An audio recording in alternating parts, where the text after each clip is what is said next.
welcome to Ask Anything About Buying or Renting in Portugal. We have from the Portugal Company, Pieter Van Nuenen. Good evening to you, Peter. Happy New Year to you. Feliz Ano Novo, my friend. Hello, my friends. Happy New Year. Feliz Ano Novo para todos aqui. So thank you for having me again, Carl. Great to see you back. See you again. Okay, and I'm going to mute everybody up who's not speaking just now, but we do want questions for you, from you, everybody, and it would help us because of the sheer volume of comments that we get in the chat now to put question or hashtag Q or something like that to make it really clear that it's a question. And our colleagues here will keep an eye out for those and send them to me so that I can keep on top of all the questions that come in. Ask anything about buying or renting in Portugal tonight with Peter. So can we kick off, Peter, with you telling us a little bit about yourself? I know you've got just a handful of slides to share to illustrate the point as well. Take it away. Okay, thanks, Carl. So again, my name is Pieter Van Nuenen. It sounds really Portuguese, right? So no, it's a Dutch name. I'm a Dutchman living and working in Portugal since '98, with a couple of periods that I was in the Netherlands, but mainly here in Portugal, where I think life is best and quality of life is way better. So come and join us, I would say. And together with Alice, my Portuguese wife, we are running the Portugal Company, as we call it. And our company supports mainly foreign people from Europe, but also from the US, from, well, all continents to move to Portugal. And we call ourselves buyers advocates, meaning that we support you during the entire process of searching and looking for property, but also more importantly, help you to find the right places and point out all the things when it comes to bureaucracy during the purchase process. We help negotiate people on having the best deals. So name it, it's all included in our services, and we go help and support you towards the signing the deed at the notary. And upon request, we also can help you way further in setting you up here in Portugal when it comes to all kind of utilities like internet and all you need, opening companies for tourism, B&Bs or whatever. So that's a bit what we do. So we are based in, well, I'm always kind of asking myself, where are we based? At the moment, we are in our little farm in Pedrógão Grande, which is half an hour south of Coimbra, and we also have an office in Lisbon, but most of the times we are traveling with clients all over Portugal, literally from the far north to the far south. And last summer we were thinking, okay, let's focus on maybe a couple of cities and a couple of regions for our services. But to be very honest with all of you, we just love it to travel around and to help people, if it's in the north in Porto or in the south in the Algarve. So we just focus on Portugal. That's why we call ourselves the Portugal Company, I guess. Brilliant. All right. Before you get cracking, Peter, let's have a little bit of a chat about the atmosphere in the country at the moment. I mean, it's crazy times all over the world, let's face it. But Portugal seems to be doing well, doesn't it? High vaccination rates. We seem to be emerging slowly, steadily from the worst of the pandemic.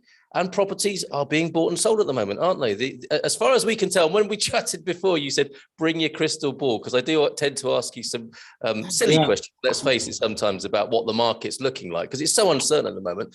But the signs are pretty favourable, aren't they? There are movements, and there hasn't been a terrible crash, as some might have expected here in Portugal. Yeah, I agree, Carl. We were also a bit afraid, or we were a bit like, okay, what's going to happen during COVID when it all started? When was that? A year and a half or 2 years ago? But to be honest, I think, and I've told that before, I think the spotlight is still really on Portugal, and a lot of people that are living in let's say Northern Europe or in the US in bigger cities, they want to have more space, right? That's what we hear, at least from a lot of our clients, and nice climates, quality of life, and so on.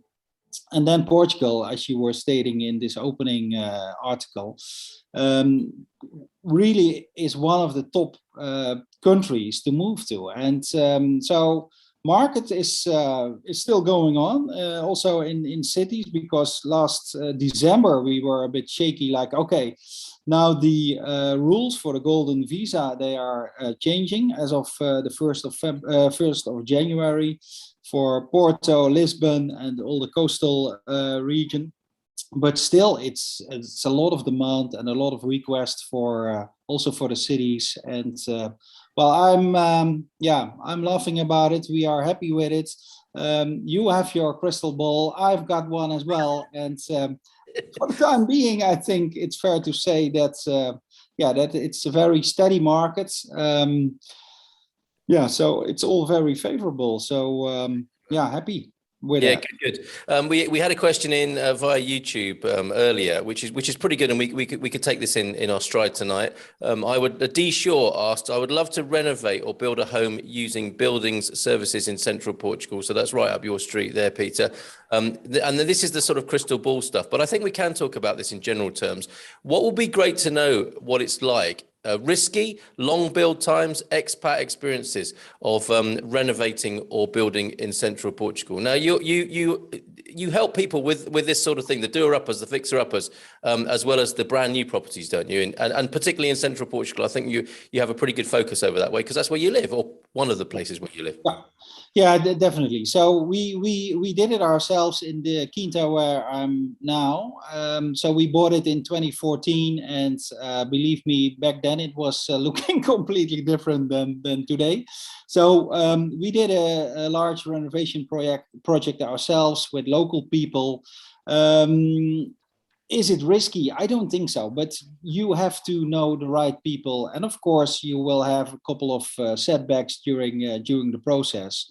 I'm always doing introduction calls with potential clients, and a lot of them are asking, is it possible to do this in 2 or 3 months? And then my honest answer is no, it's not. Of course, there are some exceptions, but normally it takes you a bit longer as there is a lot of demand, as I just said, and you're not the only one that wants to turn something into a beautiful holiday home or even your primary home. Another thing is that the demand for construction materials, as also a lot of other materials, is very high. So logistically, it will take you, I would say, a bit longer than 2 to 3 months, maybe 6, or maybe, depending on the project, of course, even longer. But it's not risky as long as you plan things good and have the right people working for you. And some decent representation over here. You preface that with things have changed quite a lot since 2014. Well, how would you say things have changed? Mainly in demands. 2014, we asked a couple of construction companies, locals, to do a quote, and next day they were not next day, but at the very next week we had 3 or 4 quotes. If you ask right now for the same, it will take much longer. There is a lot of demand from foreign people. Prices are also rising because of this demand, and of course because of the what I just mentioned, the lack or the logistic issue with the construction materials. So there is a couple of criteria that really changed it. But still, I think it's very doable, although it will take you a bit more time and relatively a bit more money compared to 2014, of course. Okay, excellent. And so increased demand being the culprit there. It's a great question related to this specifically. Thank you, Ori, and thank you for doing #question to make it clear to us. How can we help to move the process along once we've decided to purchase a plot of land, being outside in the country? So that concern echoed there.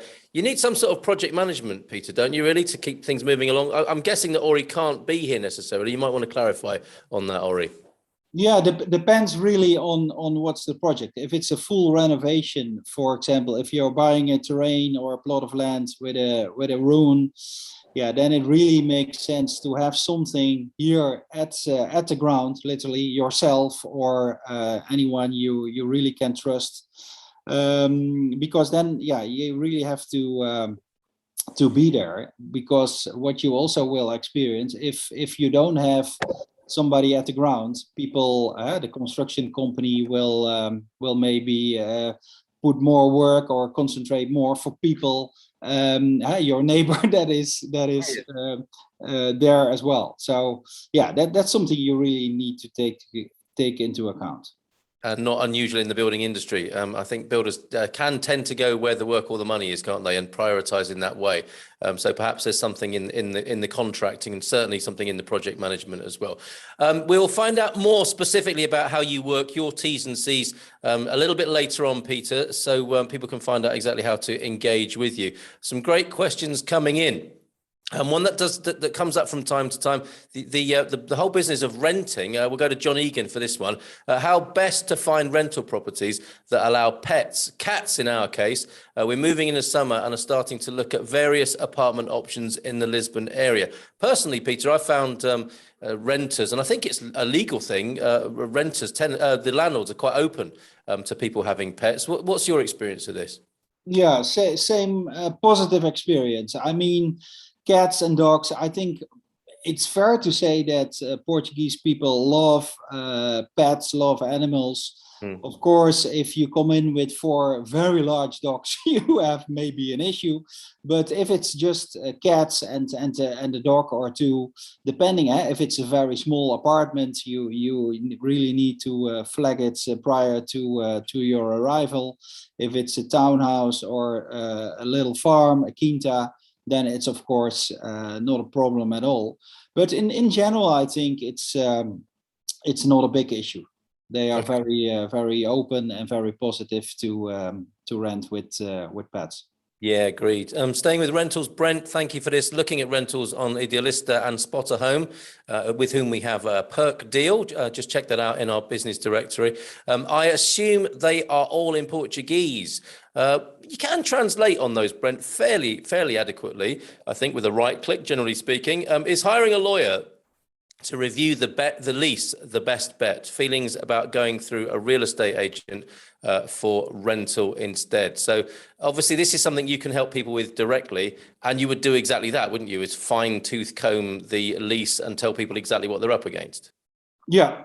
So to give you an example, last December we helped a couple from New Zealand that was looking for a rental in I think it was in the south of Portugal for their D7. So we linked them to one of the lawyers that we have in our pool to check, and it's relatively easy, let's be honest. But it was a Portuguese rental agreement, and they want to make sure that it was really checked by a lawyer. So we stepped in and we asked one of the lawyers to do a check and make some amendments. Not a big deal, not a big invoice as well, to be very honest. So everyone happy. And I would say please make sure that you are signing things that you understand, that you really have checked by a lawyer that you trust, because otherwise, you can be unpleasantly surprised. And making this check again is not a big deal, and also not very expensive. To my knowledge, especially if you are working with local lawyers, the fees are very friendly. Yes, but the thing is with this is finding the right people, isn't it? And that's why you might make the case here, Peter, for having a buyer's advocate, buyer's agent, buyer's mentor, and people are using different sorts of terminology. But having somebody representing you is really useful, because let's face it, the question was about looking on Idealista or Spot a Home. Looking from afar without representation is a whole lot more difficult, like a needle in a haystack, basically, isn't it? And if you can get some advocacy, if you can get boots on the ground that are working in your favor, in my view, that's going to be whoever it is, but somebody on your side, that's going to be a whole lot easier, because the estate agents, the realtors, the agencies really are working for the landlord, aren't they, or the person renting the place out? Yeah, so and that doesn't mean automatically that they are not doing a good job for the tenant, but yeah, that's of course their main focus, the landlord, the owner, and so it's really worth, especially if you are looking for a 6, 9, or 12 months rental, to have somebody looked at the agreement with your interest in mind, of course. And as I said, you have to know where to find these people. And normally, if you're in the US or in the Netherlands or in New Zealand, within this example, you don't know who to reach out to. So we can definitely do for you.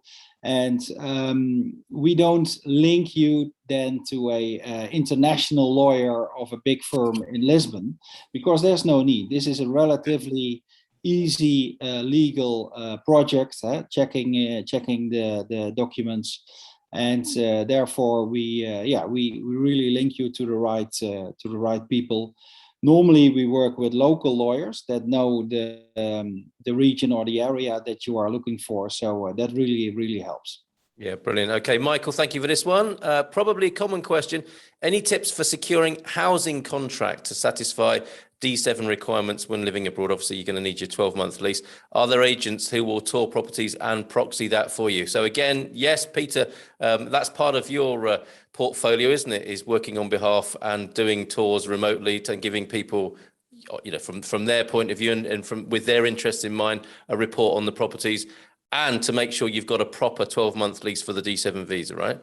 Yeah, definitely. We can help there, and we work with agents that we are familiar with in the big cities, in most of the regions, also in the Algarve. So yeah, we definitely can do some suggestions. You can do a lot yourself with Spot a Home and Idealista, but normally we work, or we kind of step in, I should say, if people have a long list. We do suggestions. We also look at our network, as I said, to really make sure that you have kind of 2 or 3 or 4 suggestions, depending a bit on the market where you're looking for, and then we reach out on your behalf to the owner directly, or sometimes to the agency, to really make sure that that you are getting what you need, what you want to. Yes, because sometimes the photos aren't like the reality. Is that right, Peter? Yes, I think there's it's always a funny subject, if you ask me. Yeah, images on listings, if it's properties for sale or for rent, well, that's a different story. Most of the times, but it's getting better. But most of the times, it's really funny, and yeah, people tend to show really what they think are the pros of the property, and they don't give a full overview of what you can find next to it, or a busy street, or ugly looking property or building next to it. So yeah, that's kind of the second phase. So the first images, okay, we can work with that, but that's definitely something we want to see ourselves if we are stepping in on your behalf in a buyer's support process, to really make sure to go there ourselves, to ideally with you on the ground, to really make sure that that you are looking at it for yourself. Sometimes the photograph of the 12 crates of homebrew wine in the cellar can sweeten the deal, but there probably are other criteria you should look out for. Peter, thank you for this. This is a great question, and this is something to do with how real estate agents work in Portugal. What is the best resource to find historical / actual home / apartment sales prices in Lisbon? Now, there isn't a general index, is there, or one of those realtor sites that gives you that has multi listings on it? I don't think that's here in Portugal yet, is it, Peter? No, not yet. I think behind the scenes, people and the bigger agencies are working on it. But on the other hand, it's also not in their interest. And it sounds a bit strange, maybe. But yeah, things are maybe not as transparent as you are used to in Northern Europe or in the US or in other regions. But there isn't a website where you can find it all, and also historically what the evolution of prices are. There is a lot of data to find, but yeah, you really need to know where and how to find it. Idealista is still, I think, the best database to work with. Also, on kind of general data on the evolution of or increases of prices over the years in the different neighborhoods. It gives a really good overview. But to be very honest, there's nothing like a site or a source that really covers it all. Not yet. Okay, not yet. I'm sure it's going to happen. Going back to Ori's question earlier on, my question was related to the buying process, not the building process. Okay, so the all-important documentation, such as getting the proper documents from the municipalities and preparing the promissory note. Again, a tricky thing to do, not impossible, but a pretty tricky thing to do alone and not being in the country, right? And just trying to find a lawyer who you don't know to do that on your behalf. Again, a good reason to have somebody representing you on this side of the water. Yeah, definitely. That's really maybe 75 or even more % of our time. We are busy with chasing town hall, all kind of institutions to really make sure that they hand over the right documentation. Because a realtor can say, yes, this is all legal and it's fully owned by the people that are saying they put it on the market for sale. But imagine you're investing your savings or your, well, it doesn't matter where the money comes from, but it's a lot of money. You want to make sure that you are buying things that are completely legal. So yeah, that's sometimes, especially in the interior of Portugal, and I'm not only aiming at the center of Portugal, but also in the regions like Alentejo or Douro or Trás-os-Montes. There is sometimes a lot of work for us involved in getting all this documentation at the table. But yeah, that's what we do. Sometimes it's really easy and it's a couple of phone calls and you will get it at the same week. But sometimes it will take really a couple of weeks or even a month or two to get it all there. Yeah, and then this is something that you can save a hell of a lot of time and stress on, isn't it? Is to make sure what's been listed is truly for sale. And by that, I mean, one member of a family with an interest in the house could list it with a realtor, couldn't they? And this is an area for improvement, surely in the real estate industry of Portugal, is to truly qualify houses ready for sale. Because it might look good, the price might be good, but it might be one member of the family who's put it up there, and he's yet to find and negotiate the agreement with the other members of the family, which could set you back hugely, especially when you've fallen in love with the property. This sort of thing, I think, can still go on, right? Yeah, definitely. They are going on a daily basis, unfortunately. And imagine you made a deal with this one brother that is putting his family house on the market. But if the other brothers and sisters are not in agreement, then you don't have a deal. It's simple as that. So yeah, really make sure that you are talking to the right people. And again, I'm not saying that a realtor is is playing around with that. Not at all. But sometimes they also don't know it, and they only get to the real facts, so to say, in the next stage. So that's why we are, as I said, really involved in this documentation, and really make sure that even if you're not, imagine you're buying a property of 100K or 1 million, it doesn't really matter.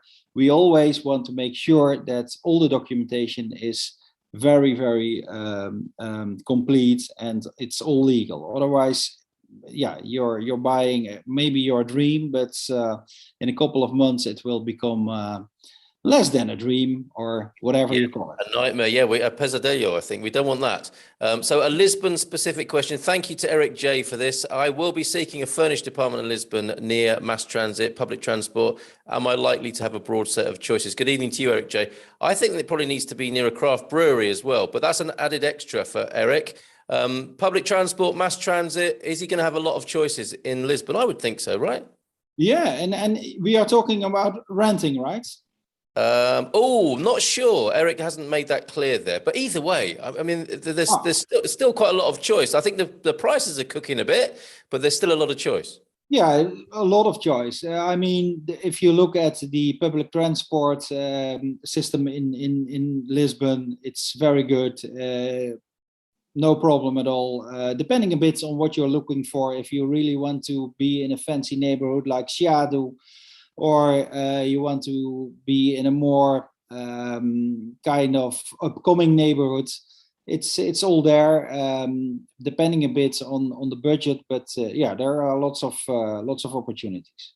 Great. We thank you, Irene, for the question on the closing costs. We'll come back to that because it's a great question. And mortgages, Max G, thank you for that. Whilst we're talking about agreements from Adam, hi, is rental sponsorship agreement still acceptable for the D7? I mean, family or friends signing agreements for you to stay 12 months. I'm not sure. I thought originally that was a guarantor question, but I think that's probably an attestado. Showing that you are being taken in by friends or family in Portugal. So I suspect it's the latter. And I think that's still the case, isn't it, Peter? That you, as long as you have somewhere to stay and the attestado is in place from the local Câmara or Freguesia, that will be fine for Adam there. Yeah. Agree. It's still possible, and we didn't hear about any changes on that. As long as the other person, the third person, so to say, fills in I think it's a term of responsibility form with SEF, and they are then not financial responsible for you, but they are responsible for giving you how can I say, space to live. So it's still possible.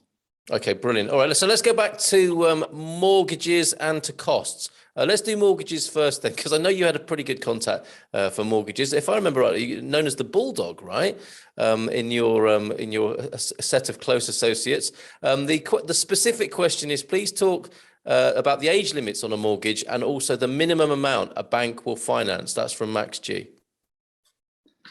Okay, you're referring to it's not the Bulldog, Carl, but to the pit bull, I call it. Pitbull, that's worse. we still work. It's best. It's the best. No, okay. It's really it's so we work with a broker in Lisbon. Not meaning that we only can arrange mortgages via her in Lisbon. She works like we do in the entire country. So a lot of clients, they in the first place don't need a mortgage, but then they hear the low interest rates, and as we all know, they are historically low at the moment.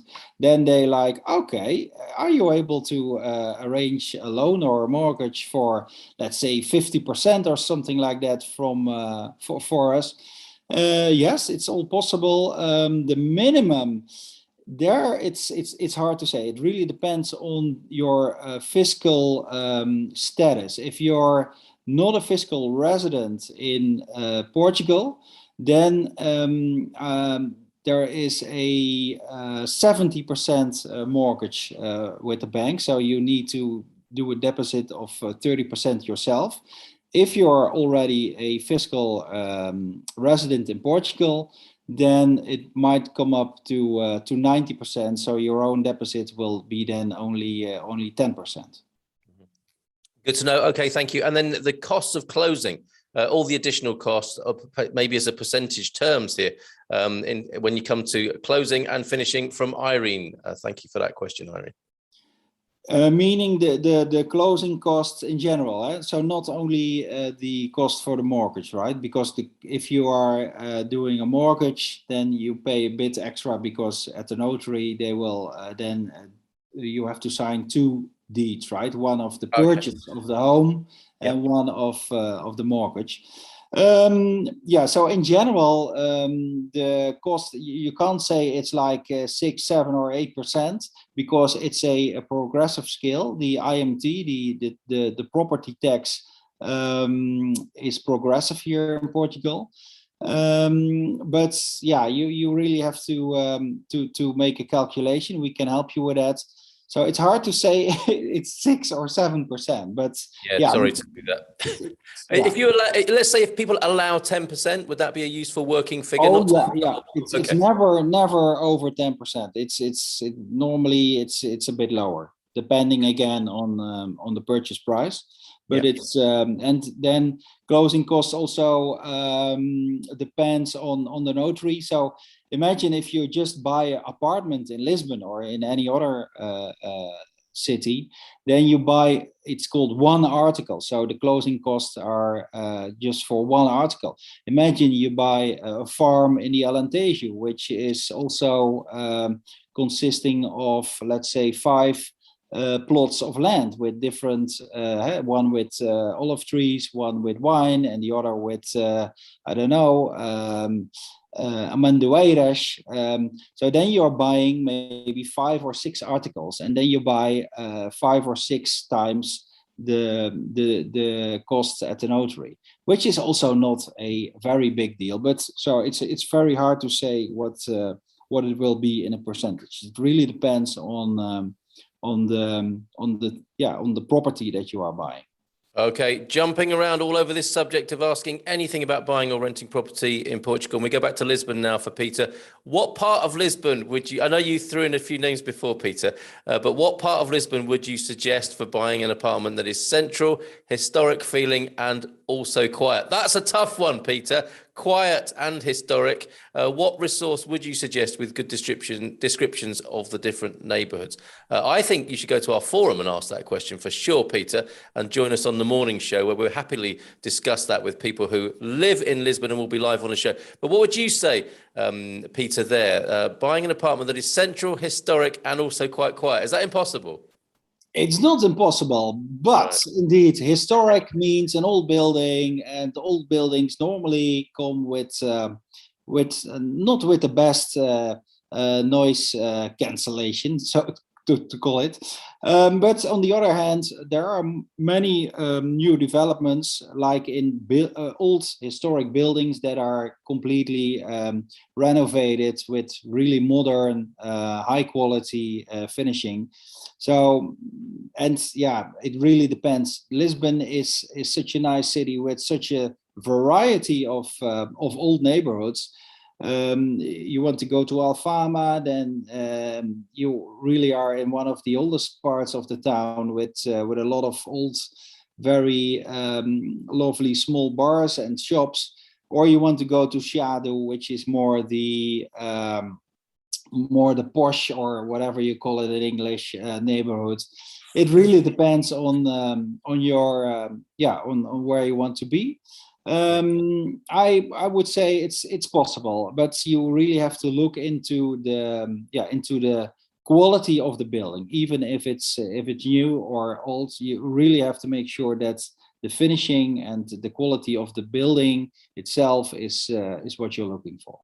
And with so much resting on that kind of decision, Peter, I would suggest doing a little bit of a tour of Lisbon. I mean, of Portugal, really. But if your heart's set already on Lisbon, and you can try a few Airbnbs in particular parts of town, you will learn a lot, which will save you a lot of repenting at leisure, if you like, and buyer's remorse if you do get the wrong place. And it's a busy city, and more so, hugely popular, a beautiful city that people want to see. So it's going to be a little bit tricky avoiding tourism there and the noisiness of being in the big city. So good luck with that. I would say try out a few Airbnbs. Good time to go deeper into what it costs to work with you and how you engage with people and what you can do, Peter. Based on a couple of questions here, let's have a look. Where did they go to? What are the costs if we ask the Portugal company to help us find an apartment or home to satisfy the D7 visa? And also that's from Hamid and Patty. Good evening to you. And from Denise, I'm trying to get a visa to visit in May. Currently, our consul is not taking applications, so it's uncertain. Sorry to hear that, Denise. Can I hire Peter to assist me in identifying properties while I am in Portugal? So perhaps you could share with us how you work, Peter, and have a little bit of a breather for a moment. Yeah, that's good. Let me share my screen. Yes, here we are. It's a couple of slides on our way of working, and I think a lot of the things that you just mentioned from the questions, Carl, will be covered. If not, really happy to respond, of course. So this is a bit our way of working, and I always say it's not a standard way of working, but what we try to do is to put all the different phases in one way of working, because you need to kind of go with people into a project, right? So first point of contact, that can be via this show, via Expats Portugal, via email, or what have you. Then we normally set up a 30-minute call or meeting via Zoom, Skype, or any of the other online video meetings. It's 30 minutes sharp. No, I'm joking. It normally takes a couple of minutes more, which we love, because we really want to hear your plans and your ideas of moving to Portugal. So it's really a dedicated questions and answer session, really dedicated on your plans and not what we do, because we want to make our way of working really a custom-made way of working, depending on what you're looking for. For some people that are not really yet focused on one city or one region, we propose to make a personal plan. It's again a custom-made plan, really looking into various regions, various scenarios. It's personalized, so it's not one that we got on the shelf. It's really based on what you're looking for. We have a fee of 99 euros for that, and with that plan, we really think you got a guide and the planning for your project here to move to Portugal. Then it comes more to the selection of property, the phase where we really do the property search. A lot of people, like we already discussed at the beginning of the show, come up with a list with links to properties via Idealista or all kind of other platforms, or directly with the agencies. We also do our suggestions, so we really want to have a good, what we call long or short list. Sometimes it's really long, and then we try to get it a bit shorter. But let's say then we somewhere have about 10 or 12 listings that we are really focused to, and we then dive into it. We reach out to the realtor or directly to the owner of the property to make sure that it's legal, to really make sure that we also can get the real photos, if you know what I mean, from the neighborhood, from the adjacent buildings and so on. That's 25 euros per property, and normally we do this for people that are not able because of COVID or because they are very far away, like in Alaska or in New Zealand, so they can't hop on a plane. So we dive a bit deeper into the properties that they are focused on, make a little report, and then in a later stage we really can select the ones that you want to visit. So there we then organize what we call full days with viewings. So it's about 3, and sometimes if it's in a city, if it's easier to reach all the properties, then we make sure that it's not only 3. But here I say it's maximum 3 because if you're working in the Alentejo and you have to travel through the entire Alentejo, it's a bit different than in a city. So we plan 3 viewings or maybe 4 or 5. And one day we visit them with you. There is a price attached of 250 euros for a full day. It depends a bit on the travel expenses that we have to make, if travel is included or excluded. Imagine if it's close to where we are in Lisbon or near Coimbra, it's included. But if it's really far for us to reach, then we, in agreement, we charge something for the travel expenses. This price for the first 2 days is deductible. So we settle the final invoice for the buyer support fees. So it's deductible. Imagine if you want us to go with you 3, 4, or even 5 or 6 days. Then, as of the 3rd day, it's an extra service here. Then the buyer support starts. So imagine you have 2 or 3 properties that you are really falling in love with. Then we plan, for example, second visits. We start to do negotiations, all kind of documentation. We ask to the town hall or to the realtor or to the lawyer of the owner, depending on the structure here.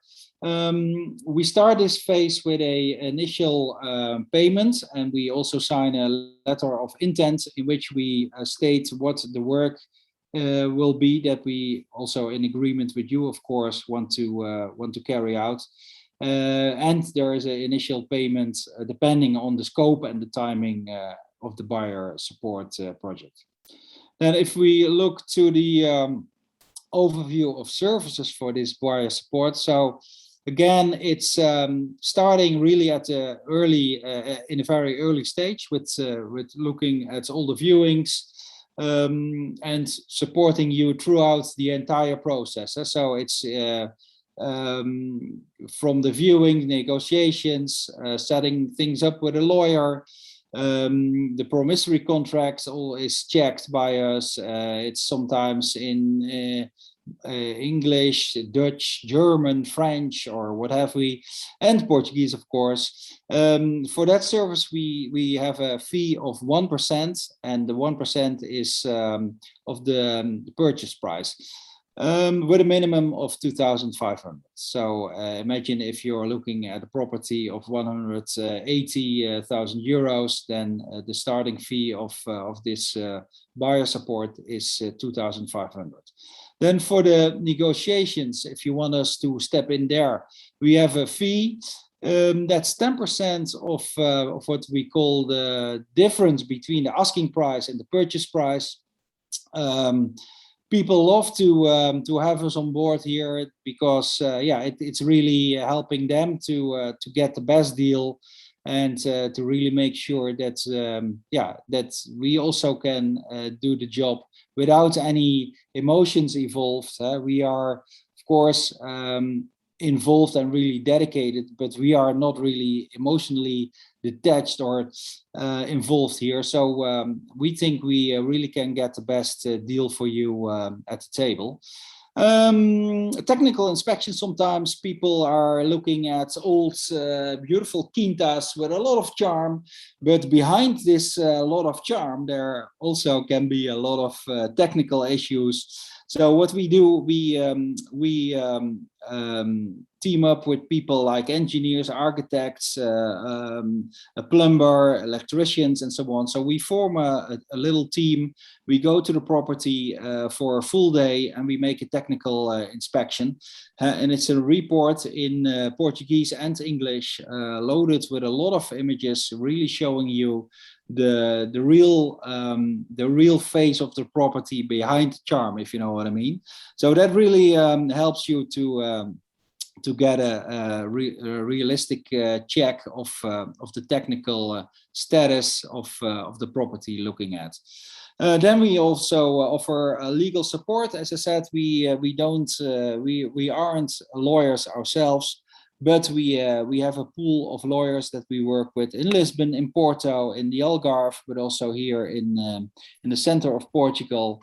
We want to work with local lawyers. Of course, the laws in Portugal are national, but the interpretation by the different town halls might vary a bit. So that's why we really want to bring in a local lawyer that's familiar with the different laws in the region or in the city or even in the town that you're looking at. Supporting financing via Portuguese bank, we bring in our broker here.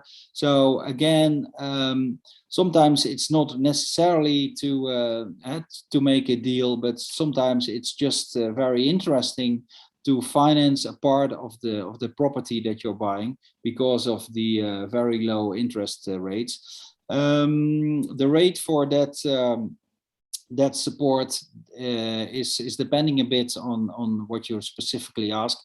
We work with a broker, and normally the rate is 0.75% of the mortgage. Then again, organizing all documentation before the purchase, bank accounts, fiscal numbers, NIFs. Sometimes people need help with part of the D7 or golden visa. So also that's something we can organize. Sometimes we do these parts ourselves, or sometimes if it's legal activities, we bring in one of the lawyers that we work with. After the purchase, we also so we don't shy away after being with you at the notary. We stay attached. We really make sure that that all things like water, gas, electricity, internet, alarms, and so on are really in your name, and things are really well organized. Some additional services, I touched a bit on this as well already. I think residency papers, stadas, as you call it, Carl. NIF, well, it depends a bit where you're from. If you're European, you don't need a lot of these. Well, you always need a NIF and the bank account, otherwise you can't do a lot of things here in this lovely country. So we can set it up with you. Fiscal financial advice, NHR, which is the non-habitual residency scheme, might be very interesting to look at. So we also can link you to the right experts or the right fiscal people to help you with that. Utilities, I think I already mentioned. So it's a full package, I think, really starting at the beginning with looking into online search and really making sure that you get settled after the final deed here in Portugal. So that's what we do, Carl. Thank you very much, Peter. That's wonderful. And Carol was asking what the pricing structure is for rental. So you can see on there on request. What's the best way to get in touch with you about that, Peter? Best is to send an email after the show or whenever it suits best, because it depends a bit on what you're looking for. It depends on the rental agreement, or not the terms. No, sorry, the period, I would say. So if it's just checking the agreement, or do you want us really to find or to negotiate? So that's why I put there on request. But happy to tell you the custom-made prices for that. Perfect. Okay, so we'll stop the recording there for YouTube, and we'll go to an exclusive session for the premium members here now, so that we can get a hands up session going and people can ask their individual questions and make sure we haven't missed anything tonight.